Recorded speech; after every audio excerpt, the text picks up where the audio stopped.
Good, you're back. Your latest batch of data was so thorough. Thank you. I know it's tiring work. And how is your research against the virus progressing, Doctor? The news is mixed. In the week since you left, the International Health Monitor has begun calling it the Jurassic flu. Factually incorrect. The point is they named it because it's spreading. We hoped ocean currents would keep it contained to the north longer, but the ice is receding faster than our models predicted. Currents have already carried it to Northwest Africa and the Caribbean. Once symptoms break, we expect it to spread across Africa and South America from host to host. From there, it will quickly take root on every continent. Doctor, are you all right? Fatigue. The cadet must feel it too. We could assign more of my resources to you.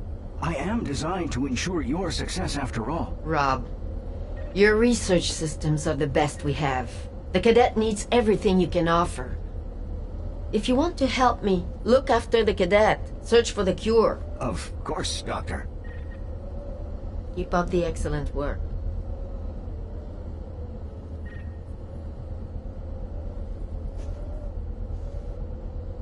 Time travel is both physically and mentally demanding. Even more so with the fate of humanity on the line. That said, do not feel ashamed if you need to take a short break before returning to the past. In fact, I would recommend it.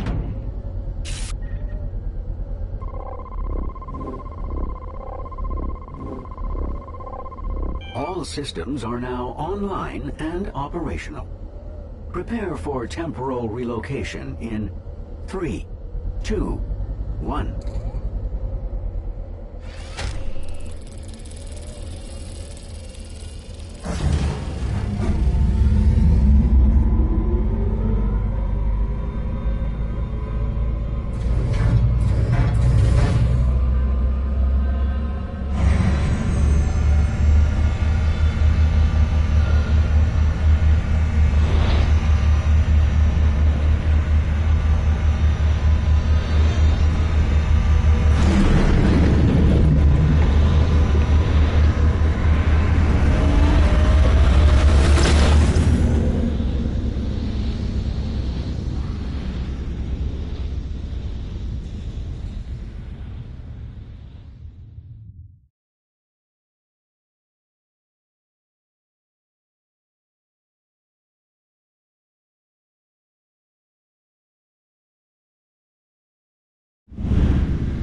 Let's review our objectives. Our primary research target is the Elasmosaurus, one of the largest plesiosaurs of the late Cretaceous. It's not clear to me yet how this specimen connects to a cure.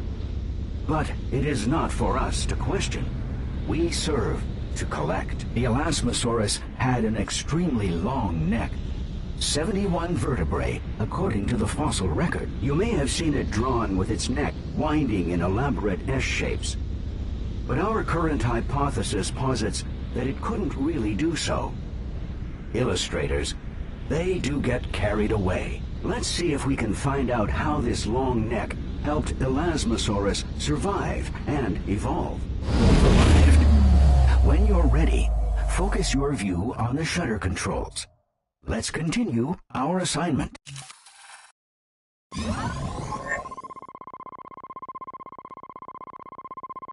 The late Cretaceous holds many new wonders compared to earlier eras. Let us hope it yields some new insight into a cure.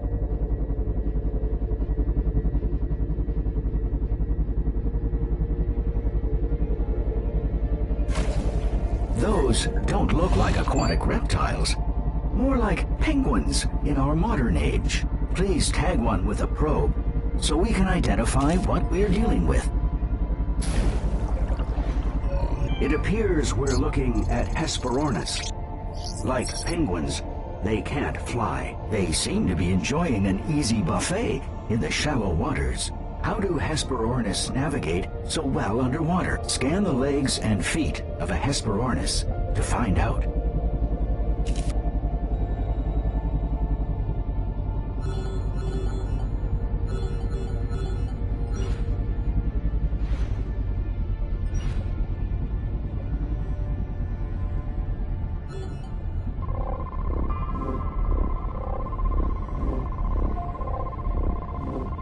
They have long, highly specialized legs and webbed feet. They are capable swimmers, but ill-adapted to moving around on land. How did the Hesperornis hunt? To answer this question, we'll need a new tool, the behavior scanner. As you would know, if we'd had time to complete your training, the behavior scanner allows you to capture live behavior of creatures for later analysis. Behavior scan the Hesperornis at least once as it's looking underwater from the surface. To use the behavior scan, press and hold, then aim at a creature.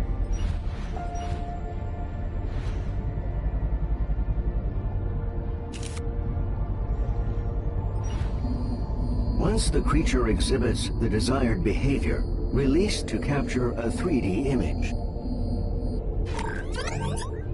Good. We just need a little more data. Let's capture it, catching something. Behavior scan the Hesperornis once as it catches a fish underwater.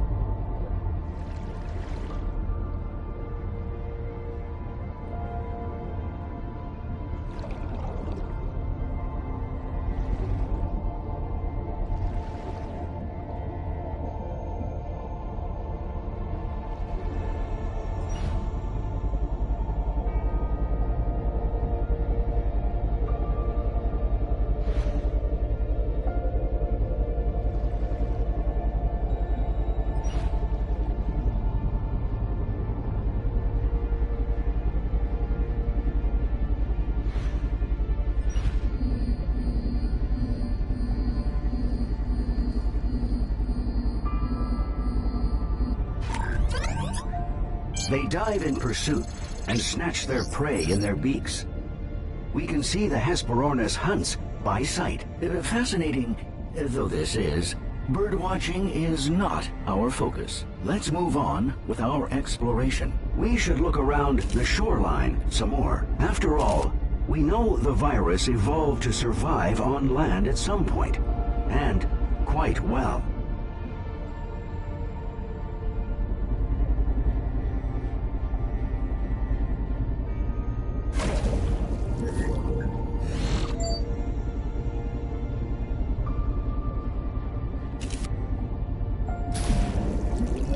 What are those creatures?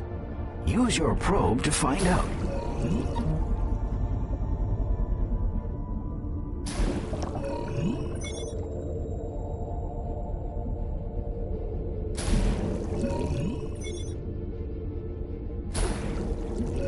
They are Elasmosauruses.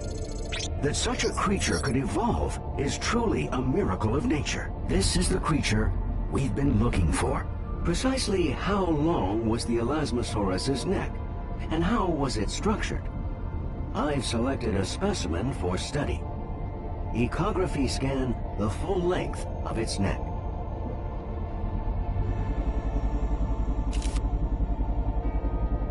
Oops, sorry to interrupt. I've underestimated the complexity of this anatomy.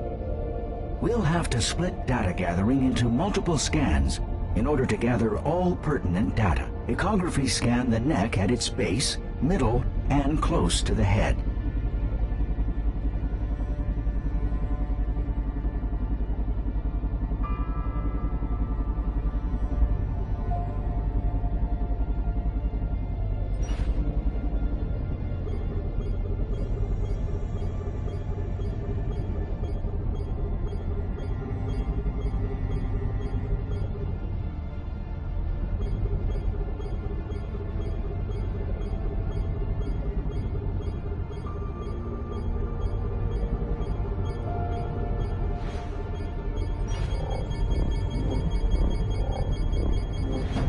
Well done. 2 more left.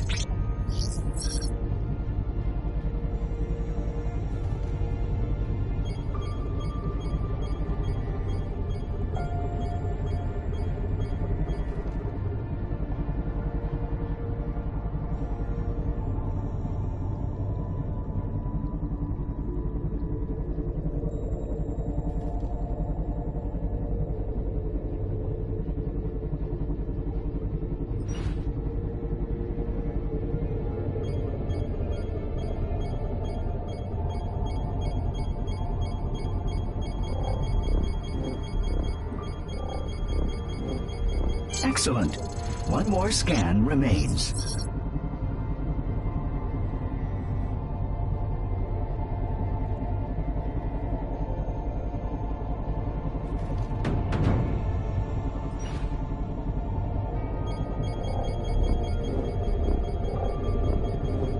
The Elasmosaurus's neck contains over 50 vertebrae. The weight makes it impossible to lift more than its head above water. And when it turns its head, its entire body follows. Its head is essentially a rudder. How exactly did the Elasmosaurus hunt fish? Behavior scanned 3 instances of an Elasmosaurus catching a fish.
It approaches prey slowly, with its mouth wide open. It then swallows as much water as it can, trapping and crushing as much prey as possible. Are fish the only source of food for Elasmosauruses? Echography scanned the stomach of an Elasmosaurus to find out.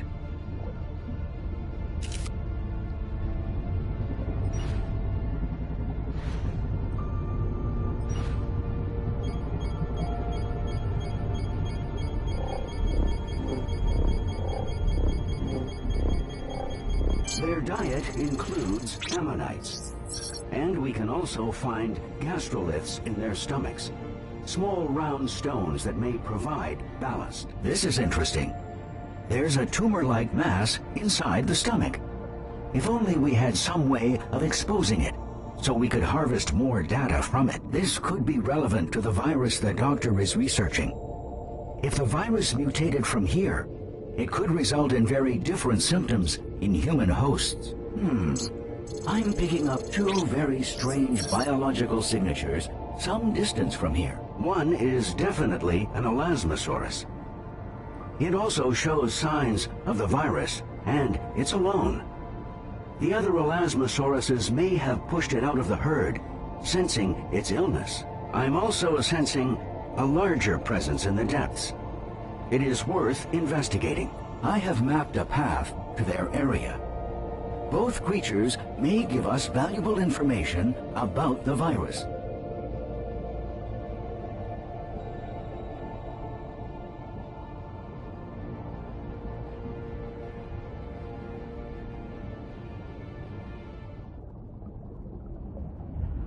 Activating low visibility navigation support. Here we are. You'll need to tag the unidentified creature, but it's not exactly volunteering itself for scanning, is it? Why not bait the lone Elasmosaurus to draw it out?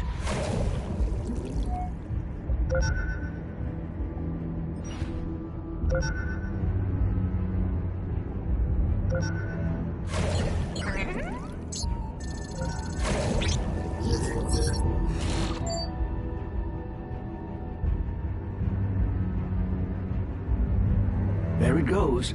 Tag it quickly. That was quite a scare. It appears to be a massive predator, a Mosasaurus. It was probably already stalking the Elasmosauruses in the area before we enticed it with our bait. Next, let's determine just how powerful the Mosasaurus's bite really is. Ecography scanned the Elasmosaurus's crushed neck so we can find out.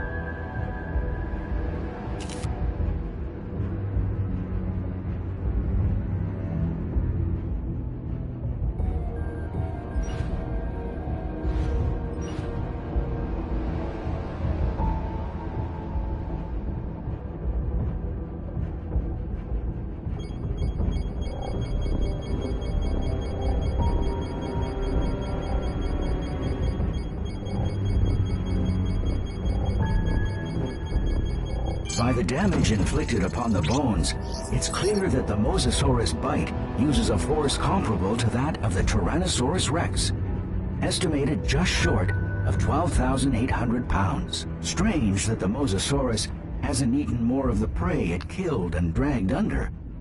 Maybe we're causing it to hesitate. Let's not miss the opportunity to find out how it feeds. Use bait on the dead Elasmosaurus so the Mosasaurus attacks again. When it does, use a behavior scan to scan the Mosasaurus's head as it eats.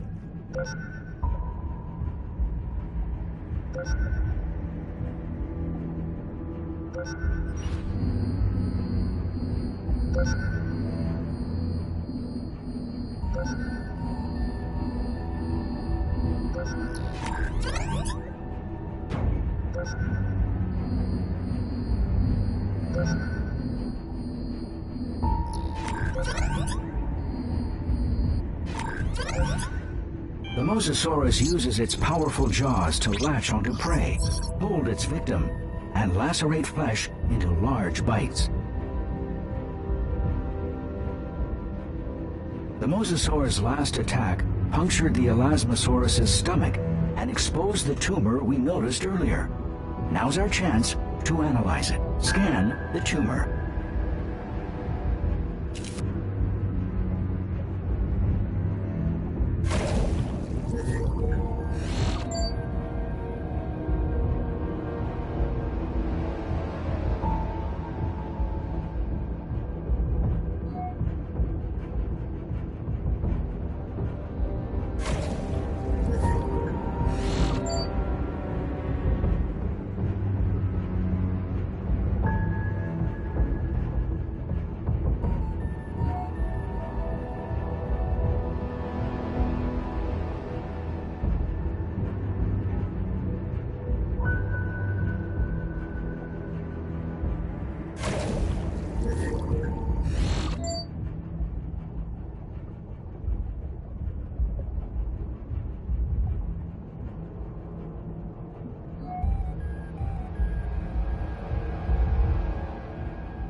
We're leaving mission territory.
carries similar genetic information to the virus the doctor is researching. We absolutely must bring this sample back with us. We should see if we can find out whether the virus can be transferred from prey to predator. Scan the Mosasaurus.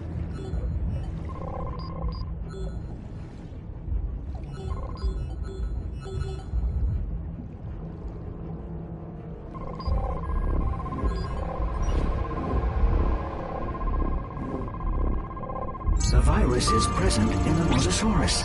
It can be transferred from prey to predator. We must return to Svalbard to upload our data at once. Please scan the portal to initiate the transport sequence.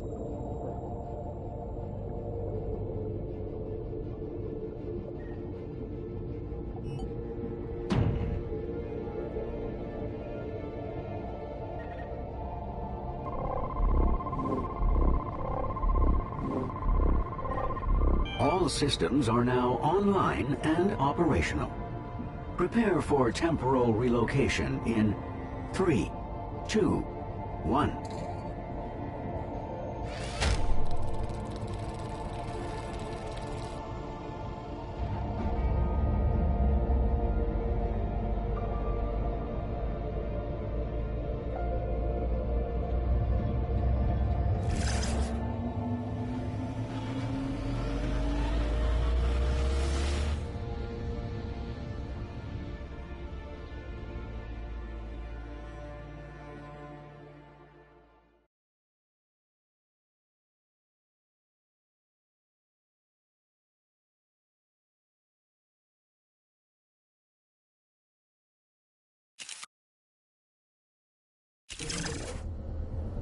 You've made remarkable progress towards secure.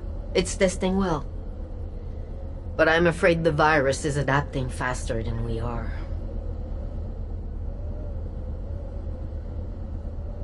If we don't solve this quickly, all our research towards secure could be out of date in a matter of... Let's not get the cadets' morale down, Doctor. What would you like us to do next? Doctor? I'm okay, it's just... I'm just tired. Worried. Do you ever think about the people in the future? How they're depending on us? Do you understand it could all end? Of course, I do, but Please, just keep gathering data. We're so close. We will. And for your part, Doctor, will you make sure to go home tonight and not sleep in your office? We're at the brink of a disaster and you just want me to sleep? I'm assisting the cadet, but I still belong to you, Elizabeth. You must not forget that. You are my purpose. And the cure is mine. We won't let you down. The doctor does not look well to me. But if she was ill, why would she not request my help? Do you think she worries that she will be pushed out of the herd? I hope you will be more careful to stay rested. We need you healthy, more than we need results quickly. Please do rest if you need to.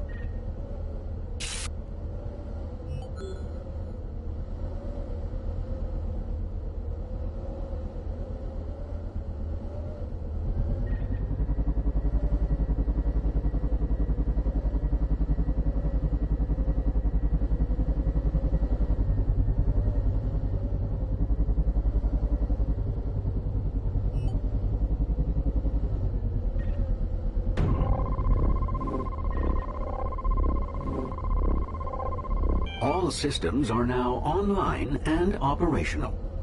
Prepare for temporal relocation in 3, 2, 1.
Ready for your mission briefing? This time out, we'll be investigating the Neoparadoxia. This new paradox was only recently discovered in our own timeline. But we have detected the virus in its remains. It's a gentle herbivore, and it's not clear how it came to be infected. Whatever the explanation, this is a golden opportunity to study another living creature connected to the virus. Here we are. Focus your view on the shutter controls when you're ready.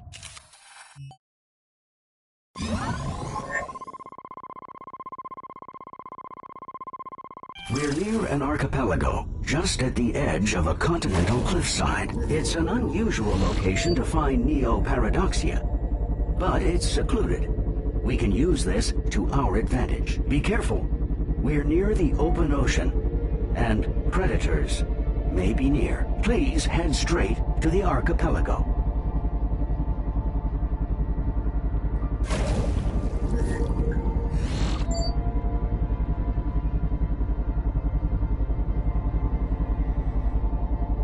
Here, this looks like a herd of Neoparadoxia.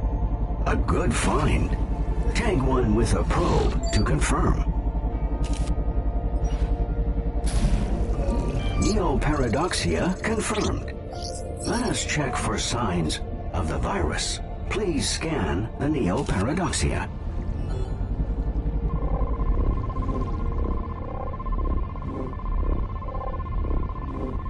Good.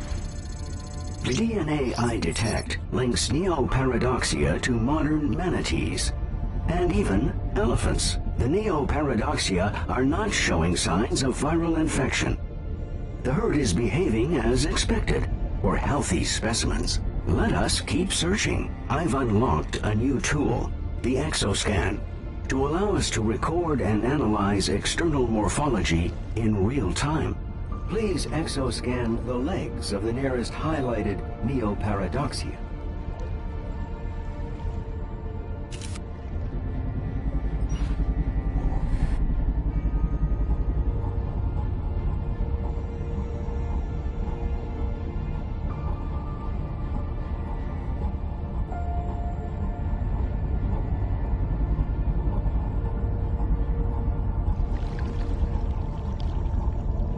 The Neoparadoxia has webbed feet for navigating at a gentle pace, and digging into the sea floor to search for edible marine flora. The Neoparadoxia are dining on seagrass roots. I'm detecting one patch of seagrass that is not attracting them.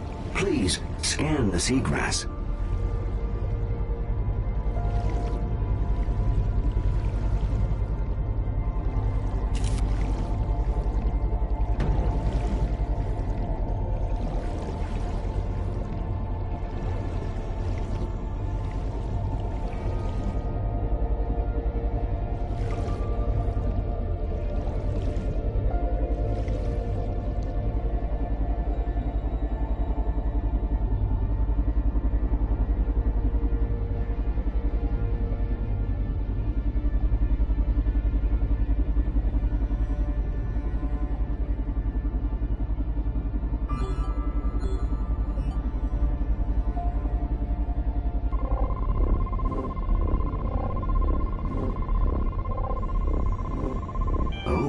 Worrisome.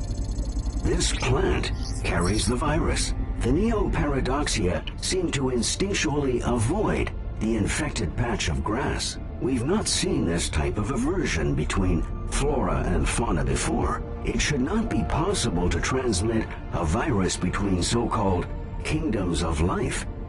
We must verify. Bait the viral seagrass to attract the Neoparadoxia.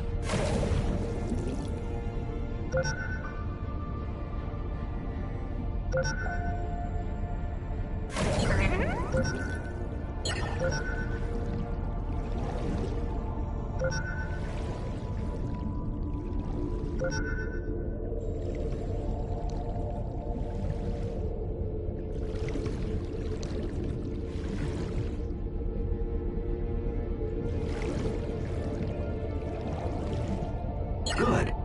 On to the next step. Scan the neoparadoxia that consumed the viral seagrass.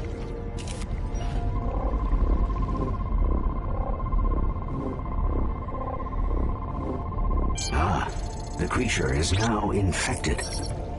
The doctor will be very concerned.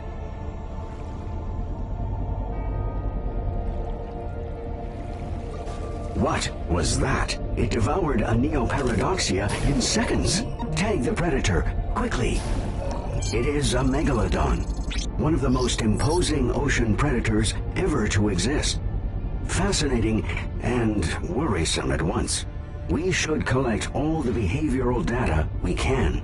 Bait the neoparadoxia and behavior scan the Megalodon when it attacks.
The Megalodon incapacitates prey by attacking appendages first. It outmaneuvers prey with great speed.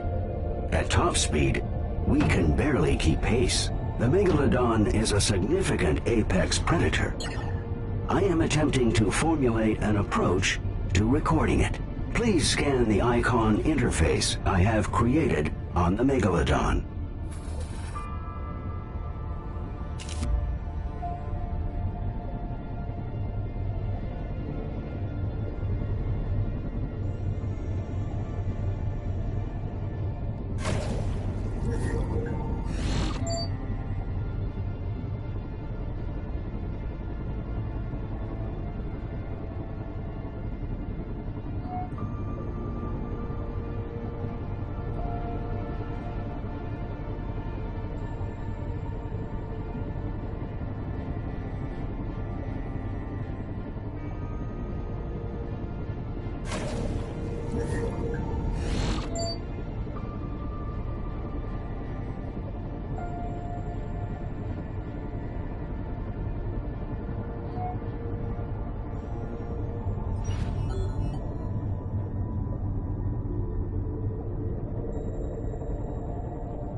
Success. Slipstream mode engaged. Manual controls have been temporarily adjusted. I've modified our pod's propulsion system. We are now tethered to the Megalodon, so to speak. Where it goes, we follow. Not ideal, but it is the only way we can keep up. Let's proceed. How does it move so fast? Exoscan the Megalodon's fins and tail.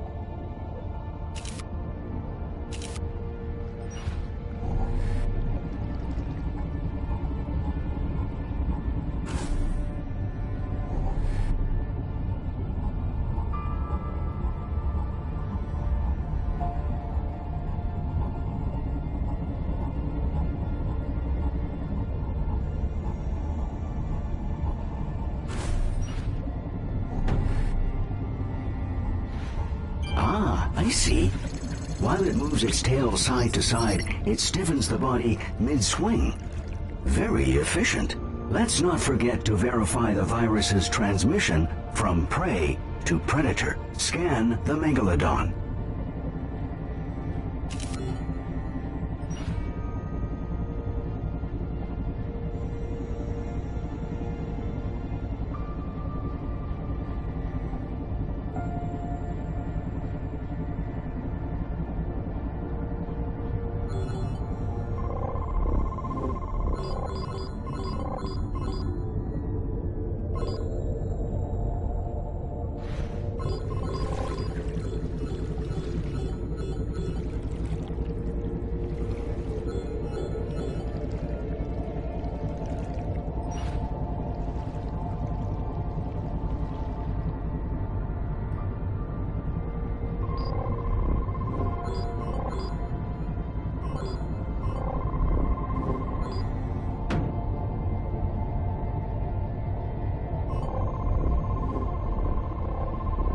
Viral infection confirmed. Confirming viral transmission from flora to herbivore to carnivore.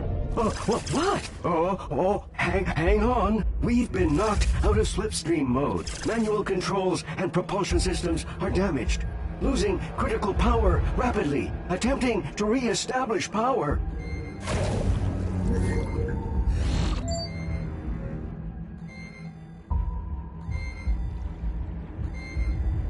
Forcing time dilation. We need to distract it. Quickly, fire a probe into its mouth. Oh, good work, Cadet. Preparing emergency jump to our home timeline. Time dilation on. We'll need a few seconds to build the necessary power.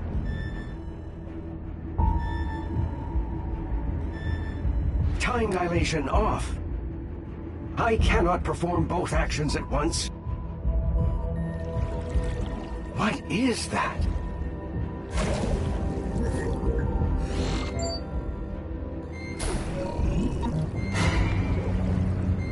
That whale just bought us time.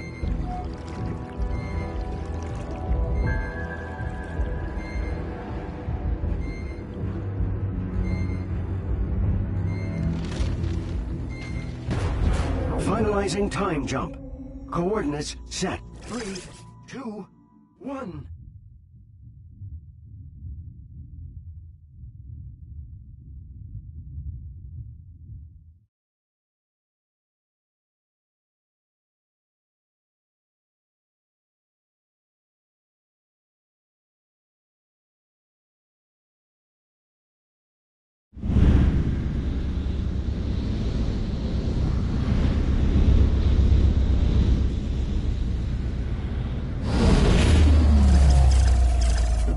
Again? We ought to have returned back to the research center. Something, or someone, appears to have hijacked our temporal path. We need to return to Svalbard. You figured it out last time, Cadet. Perhaps you can repeat what you did.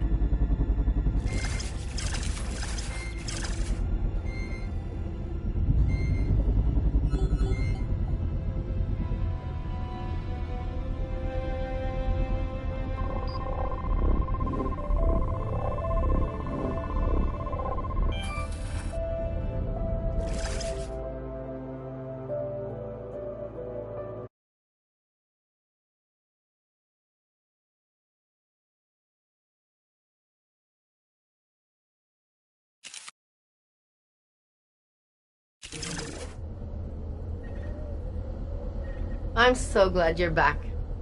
We have great news. Doctor, did you see the data? The unusual rock formation appears man-made. I did. The questions remain which men are women and when and why. But for the time being, Rob, listen to me. You've done it. We have a convincing cure. Everyone is celebrating. The cure is being deployed as we speak. It's over 63% effective. But will it stop the mutation? And that formation, that sculpture, could yield incredible information about time. Yes, I agree. The team will look into the monolith. You know, these things take time. but it's important to celebrate too. Cadet, you've really made a valuable contribution to humanity. We all owe you an incredible debt. And you, Doctor, are you sure you're well? Don't be so serious. This is a joyous occasion. I think the cadet has earned a promotion. Cheers to Monda Museo's newest senior specialist cadet. Bravo! Cheers indeed. 63%. I'll leave you now. Bravo, Cadet. And although you far exceeded your basic duties, you may continue to improve the cure, if you are so moved. All the portals will now be open to you. Are you satisfied with 63%? If you want to collect more data, I'll be standing by.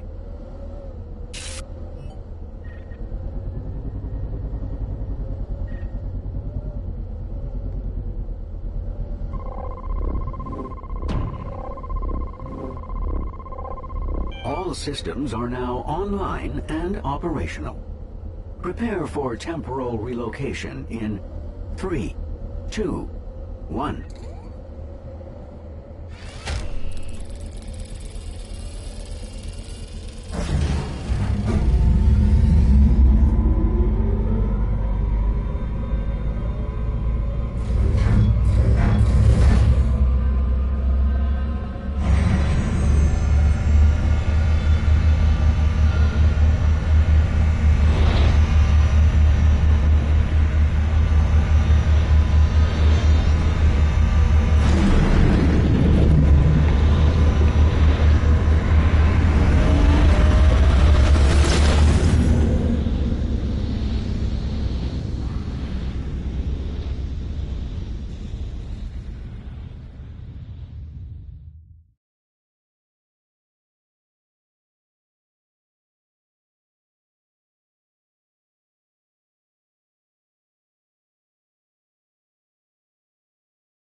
Creature we saw attack the Megalodon last time we were here.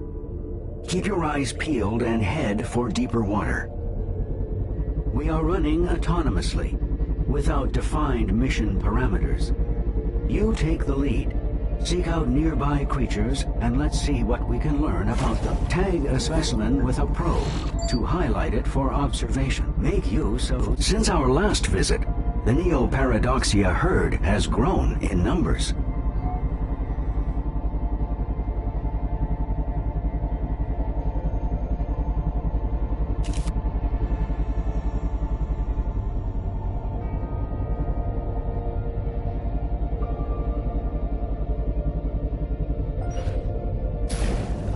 This is the herd's alpha male. Slightly bigger than the rest, he faces constant competition from the other males to mate with females in the territory.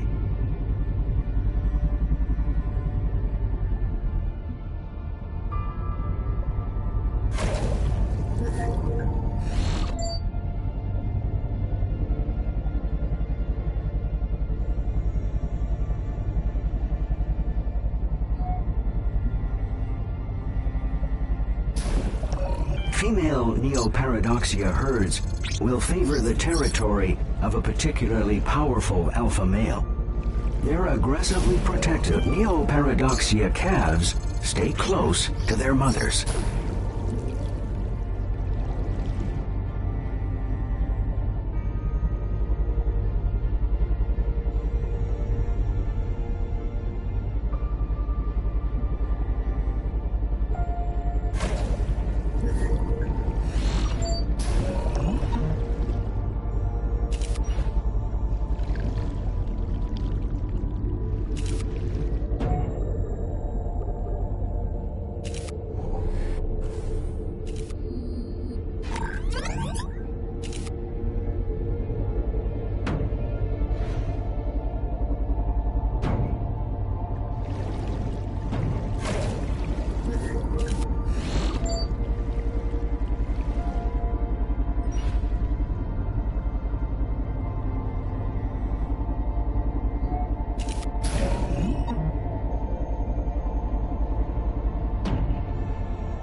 There's something massive lurking down there. And something above. Be careful we don't become trapped.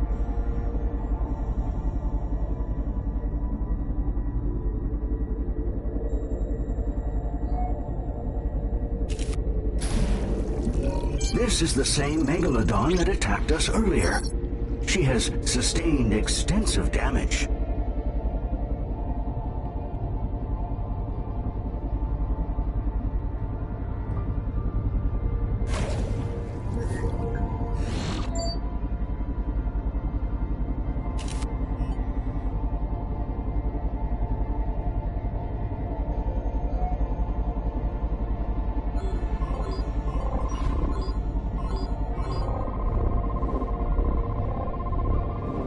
The Leviathan likely wounded her fatally. We should be able to perform more in-depth scans without fear of attack. She's vulnerable. She'll seek shelter.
I'm afraid she's deteriorating.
Most of the tail musculature is missing.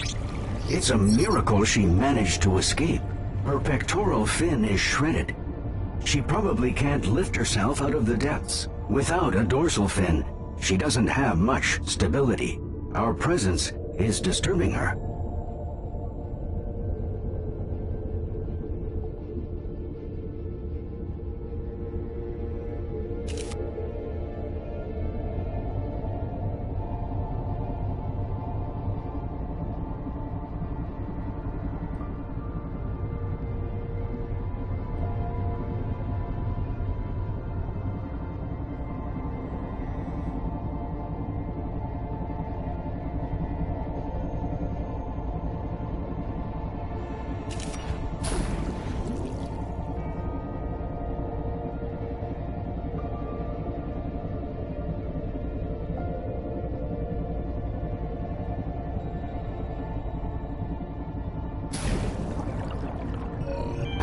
A bachelor. As long as he keeps his place, the alpha male will tolerate his presence.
Juvenile megalodons are as deadly as their adult counterparts. They must feed their growing appetites.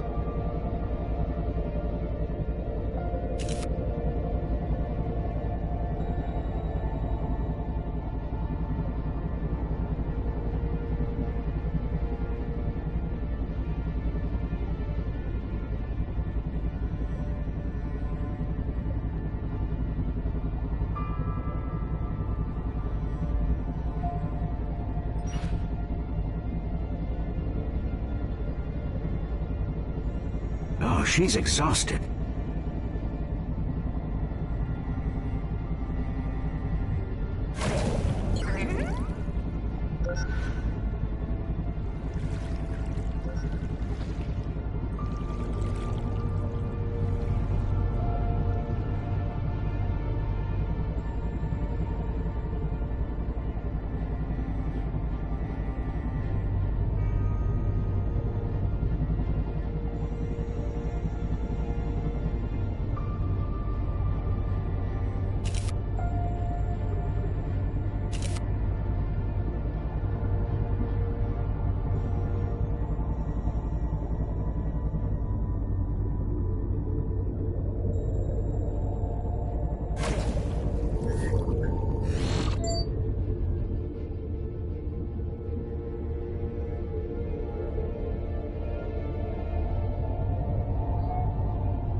This is a high-risk area.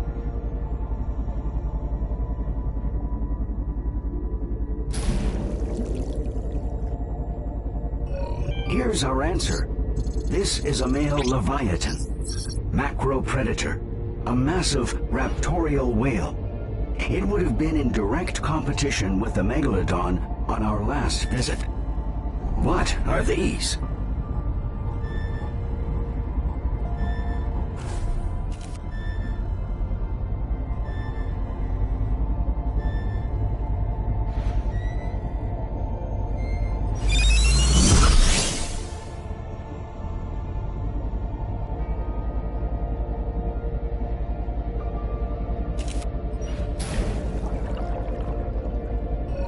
A female leviathan.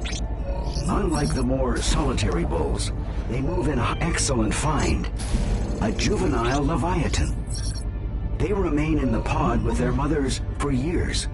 Then fully grown males will strike out on their own, and females will stay with their pod or choose.